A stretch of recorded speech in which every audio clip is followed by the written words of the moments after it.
Her hands shook as she poured the powder into the calabash of palm wine.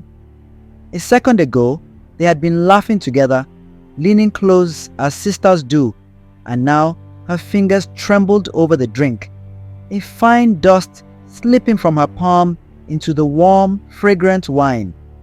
She barely had a second to bury her guilt before her friend returned from the river, wiping her hands, smiling wide. "Is it ready?" her friend asked, oblivious. "It is," she managed to say, forcing a smile. Her heart thudded painfully, louder than the soft croak of frogs around them, louder than the whispering trees, louder than anything else. The girl took the calabash, her eyes glinting with trust as she lifted it to her lips and took a deep gulp. The warmth in her face and the way her cheeks dimpled as she swallowed hurt her friend in ways she couldn't explain. It was a sharp reminder of what she could never be. She was never as graceful, never as beloved. They had grown up as sisters, best friends since childhood, their lives twined like vines. But as they aged, the villagers began whispering about her friend's beauty, her charm, her gentle way with everyone around her. It was always about her, and what about the other girl? She was invisible, the shadow cast by her friend's light, and as much as she hated herself for it, bitterness grew in her heart. Tonight, she had decided to do something about it. The village medicine woman had given her a handful of strange powder, warning her that the dose must be precise, that too much would bring pain. But she hadn't asked how much was too much. She didn't want to know. She had sprinkled the powder generously, wishing only that her friend would stumble, make a fool of herself, lose her beauty even for a night. She wanted her to understand what it felt like to be less than, for just once. But as her friend laughed and drank, the laughter caught in her throat, turning to a sharp gasp.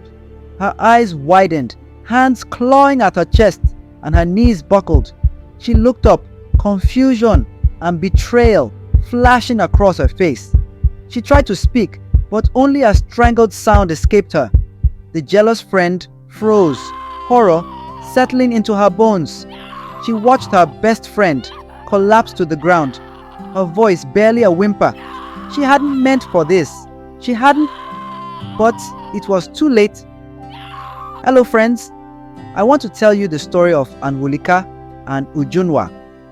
In African culture, there are certain friends of your parents that you only address as mother because of the closeness they share with your own.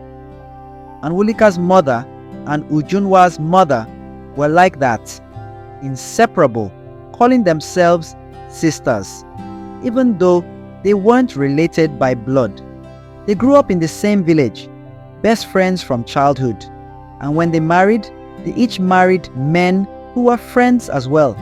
They lived near each other, and if not for the difference in their skin tones, Anwulika's mother was light-skinned, while Ujunwa's mother had a beautiful deep brown complexion. They could have easily been mistaken for twins by strangers who hadn't known them all their lives. Naturally, Anwulika and Ujunwa, their first daughters, became best friends too. They were born just hours apart, Anwulika arriving 3 hours before Ujunwa. From a young age, everyone in the village knew Anwulika and Ujunwa were always together. They'd run barefoot through the fields, climb trees, and weave each other's hair, giggling over secrets only they shared. People would say it was fate, how their mother's friendship had been passed down to them. But as they grew older, the village began noticing something that would eventually lead to tragedy. Ujunwa had a special charm. People loved her, praised her for her kindness, her beauty, her bright spirit. Village elders would bless her with pride, her laughter ringing like bells through the village. Meanwhile, Anwulika was often in her shadow, quieter, watching as everyone admired Ujunwa. For years, Anwulika tried to push the jealousy down, telling herself it was wrong to feel that way about her friend. But each time she saw the way people looked at Ujunwa, a bitterness grew deeper in her heart. One day, a village festival was held to celebrate a good harvest. Both girls were dressed in beautiful traditional attire, and as they danced, the village people cheered Ujunwa on, showering her with admiration. Anwulika smiled, but inside, she was boiling. That night, the seed of jealousy finally took root in her heart. She went to an old medicine woman, asking for something to help her get even, something that would dull Ujunwa's charm, just for a little while. The medicine woman hesitated, but eventually handed her a small pouch of powder, warning, "This is powerful. A tiny pinch can make her feel weak, but beware, too much, and it brings death."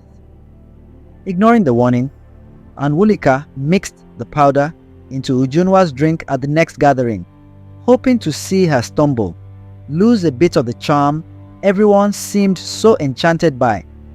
But when Ujunwa took a sip, her laughter turned into choking gasps.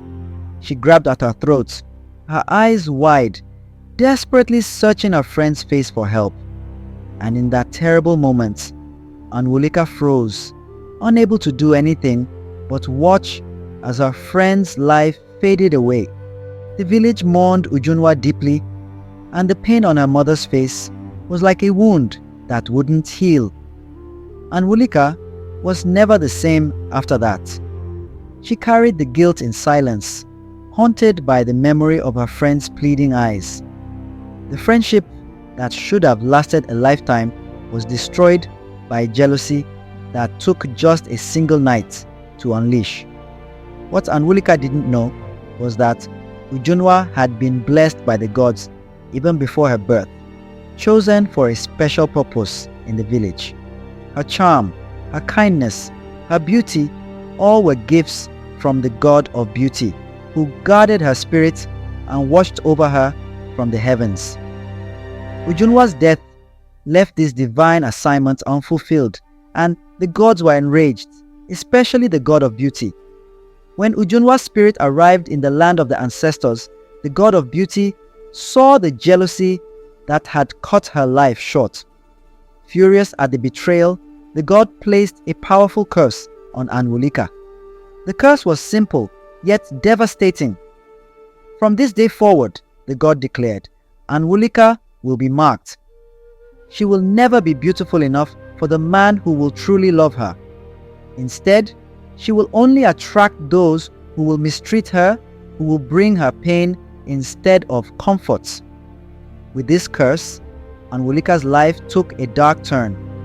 Though she longed for a partner who would see her heart and love her truly, she found herself drawn to men who were harsh, men who were indifferent to her suffering, men who never cared. The curse followed her everywhere, making her beauty invisible to those who might have cherished her. Instead, she faced heartache and loneliness time and time again. Her life became a painful reminder on the price of jealousy. She lived surrounded by people who pitied her, but no one could lift the curse, for it was sealed by the gods themselves.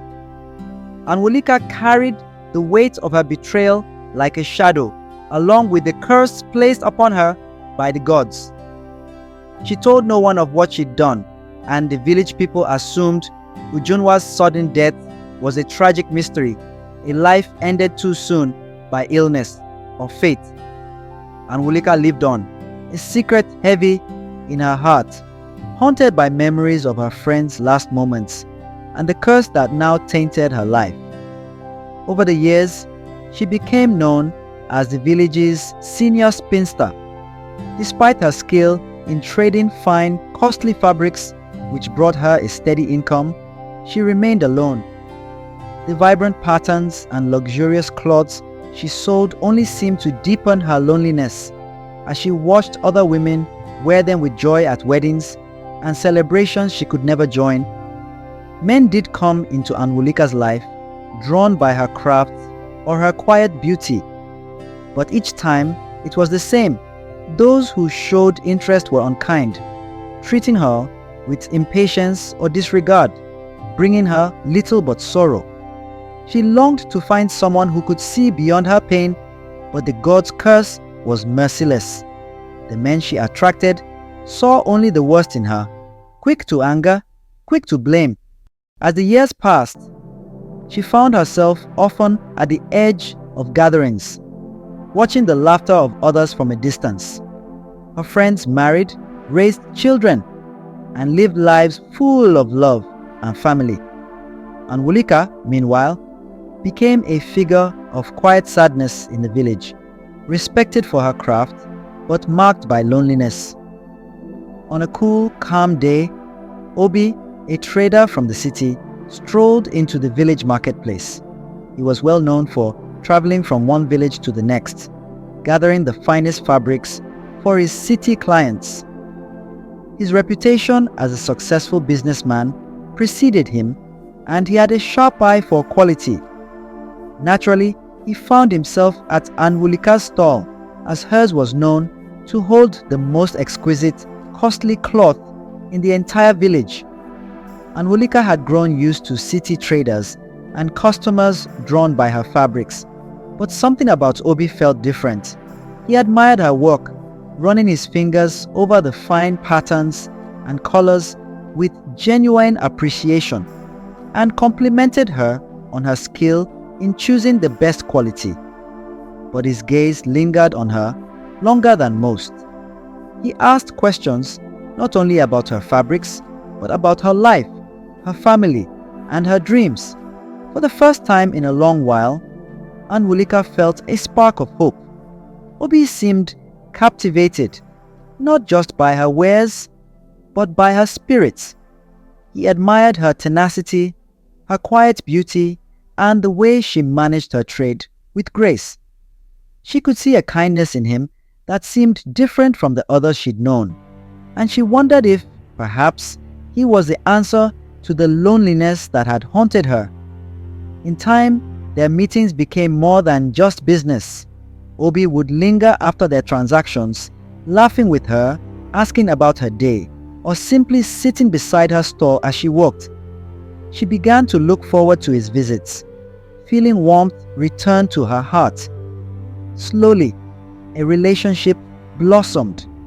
She thought for the first time that maybe the curse had finally broken, that maybe she'd been forgiven by the gods. One evening, as the sun set and cast golden light over the village, Obi took her hand and spoke of their future. He told her he could see himself building a life with her, bringing her to the city, making her his wife. Anwulika's heart soared. She had spent years believing herself unworthy of love, trapped by the curse. But here was a man who saw her for who she was. She allowed herself to dream of a life she had long thought impossible. But it didn't take long for cracks to appear.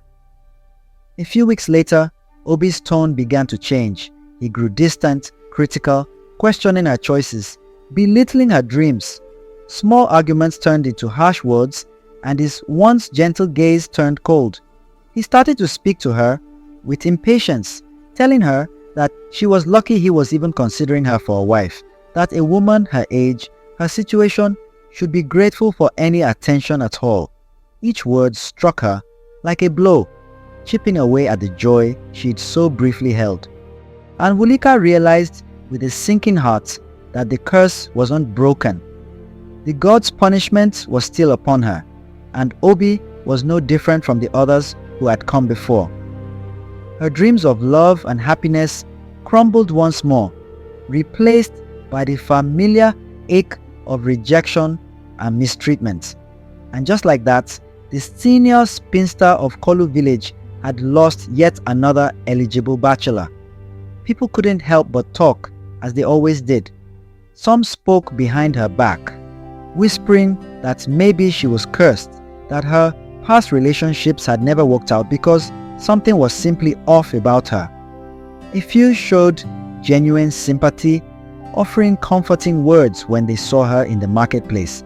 But there was always a group who found pleasure in throwing her status in her face, mocking her openly as they laughed among themselves.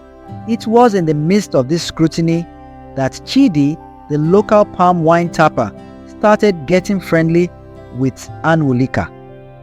Chidi was a man of few words, often seen high up in the palm trees or delivering fresh wine to families around the village.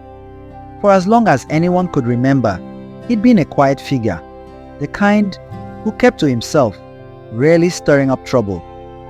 At first, Anwulika didn't think much of his visits. He'd linger by her stall, sharing a few words and asking about her fabric business. She appreciated the company, but thought it was just polite conversation. However, over time, Chidi's visits grew more frequent, his words warmer.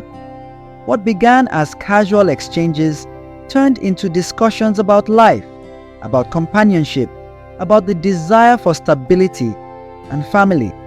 Soon, the conversations took on a serious tone, and Chidi spoke openly about his wish to marry her. It was a straightforward offer, without the charm or flashiness that she'd once sought, but it came from a place of sincerity. He didn't have much, he admitted, but he respected her resilience and saw in her a partner who was as hardworking as he was. For Anwulika, weary from a lifetime of disappointment and loneliness, Chidi's proposal felt like a fresh start, something steady and real. Within 3 weeks, they were married in a simple ceremony, surrounded by a small circle of family and friends. The villagers were surprised by the sudden wedding, but most were happy to see Anwulika finally settling down. There was talk, of course, whispers of whether she had chosen to settle. But Anwulika brushed it aside, choosing to believe in the new life she was building with Chidi. What she didn't know, however, was that Chidi carried a hidden vice, a quiet addiction that lay beneath his calm exterior. Unknown to most in the village, he was a frequent gambler, sneaking off to neighboring villages to take part in games of chance. Though he kept it well hidden, Chidi's winnings were rare and his losses were frequent. The money he made from palm wine tapping was barely enough to cover his habits, and his debt was slowly, silently growing. For a while, Anwulika didn't notice the signs. She was caught up in the joy of finally having a home, of no longer carrying the title of senior spinster. But little by little, small things began to go missing. A few coins here, some goods from her fabric stall there. When she questioned him, Chidi always had an excuse, a reason that almost made sense. But each time, doubt settled deeper into her heart. The marriage, which had begun with quiet hope, soon became a struggle. Anwulika's life, which she had thought was finally turning around, began to unravel as Chidi's addiction slowly came to light. She found herself facing new forms of disappointment, and once again, the villagers began to talk, this time with pity in their voices. In the end, Anwulika realized that perhaps the curse of the gods was not yet done with her. Even in this life she'd tried to build, the shadows of her past mistakes seemed to follow, refusing to let her go. At first, Anwulika took it all in stride, brushing off the small inconveniences and telling herself that every marriage had its burdens. Chidi was her husband now, and she believed it was her duty to support him, even when things seemed difficult. Then, a few months into their marriage, Anwulika discovered she was pregnant. The news filled her with a mixture of joy and anxiety. But as the pregnancy progressed, her health began to suffer. Fatigue weighed her down, and simple tasks became exhausting. Her visits to her fabric stall became less frequent, and soon she had to rely on a young sales rep, Nkechi, to manage the shop in her absence. Chidi was the one who visited her shop most days, stopping by on his way back from tapping palm wine. Each evening, he'd come home and tell her about the day's sales, but his reports were always disappointing. He would sigh, shake his head, and say, Anwulika, your customers miss you. They don't trust the sales rep like they do you. Sales have dropped ever since you stopped coming in every day. At first, Anwulika accepted his explanations. After all, she knew her customers liked the personal attention she gave them. But each time she managed to visit, she noticed that several rolls of fabric were missing, more than she could account for. When she asked Chidi, he brushed it off, saying they'd been sold on slower days when she wasn't around. Little did she know, Chidi had found a different way to support his gambling addiction. He'd been sneaking off to meet with Nkechi and persuading her to sell goods under the table. Together, they sold fabrics at a discount to certain buyers, pocketing the difference and splitting the profits. Nkechi, eager for extra income, didn't hesitate, and Chidi assured her Anwulika would never find out. I hope you enjoyed the video. If so, like the video and comment on what you learned from the video, and don't forget to subscribe to the channel for the part 2 of the video. Thank you.